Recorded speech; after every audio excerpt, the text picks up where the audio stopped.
ce mouvement indigné mondial en est un exemple frappant. L'unité des citoyens. Ici, on est tous unis, au-delà de nos religions, au-delà, etc. Le troisième pilier, c'est le débat sur l'alternative. Et là, on voit que commence à s'exprimer ici des avis différents. Certains disent une assemblée constituante, d'autres disent non, etc. Mais ce débat, on ne pourra pas y échapper. On ne pourra pas y échapper. Il va falloir qu'on se mette d'accord. Et enfin, l'action, le changement. Une fois qu'on est d'accord sur l'alternative, il faut reprendre le pouvoir. Mes frères et sœurs, je vous invite dès maintenant à vous regrouper dans chacun de vos pays, au-delà de vos clivages politiques et idéologiques, au-delà de vos différentes religions, des différentes conditions sociales, afin de préparer le monde de demain. Ce discours marque la naissance du mouvement des humains unis.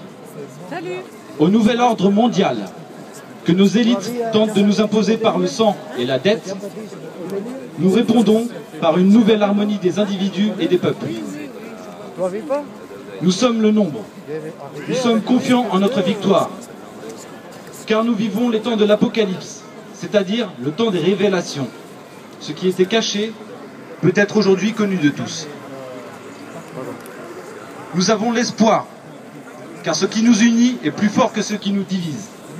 Notre destin commun est de remplacer ce système injuste et incapable de se réformer par un autre, plus humain. Nous faisons naître une réelle démocratie grâce à notre audace, mais également grâce à notre sagesse, puisée dans notre expérience commune, plurinationale et pluricentenaire. Voici les principaux obstacles à notre conception d'une réelle démocratie. Le pouvoir des médias et leur manque d'indépendance. Car on ne peut pas voter si on ne sait pas qui sont les candidats. La finance et les paradis fiscaux. La création monétaire et la dette. Il y aurait beaucoup de choses à dire là-dessus. On nous parle de la dette publique en ce moment, en comparant à des ménages, comme si on dépensait trop. La vérité, c'est que la dette, elle vient de la création monétaire privée, 1973. 80 à 90% de la dette publique française est due à des intérêts cumulés sur 30-40 ans. Donc ce n'est pas parce qu'on dépense trop, c'est parce qu'on emprunte mal à des banques, au lieu de l'emprunter. Voilà, c'était une petite aparté. La course à la rentabilité comme modèle économique pour nos entreprises. On travaille tous dans des entreprises et on est malheureux parce que le seul but de ces entreprises, c'est la rentabilité. L'argent comme valeur morale de nos sociétés. Le bipartisme. Le bipartisme, ça c'est quelque chose que j'ai entendu chez les indignés espagnols dès le départ et que je n'entends plus assez. On se bat contre le bipartisme. Ceci veut dire qu'il faut changer d'orateur. Bref. Je voudrais juste revenir aux états généraux parce qu'on veut changer les choses. Alors on se dit que peut-être les élections c'est pas le moyen pour changer les choses. La révolution violente c'est pas le moyen. Mais alors qu'est-ce qui nous reste? Qu'est-ce qui nous reste, sincèrement?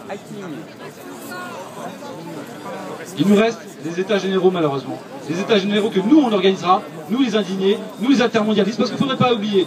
Les indignés, ils se répètent beaucoup, mais avant eux, il y avait des intermondialistes. Il y avait des gens qui se sont levés, qui se sont unis.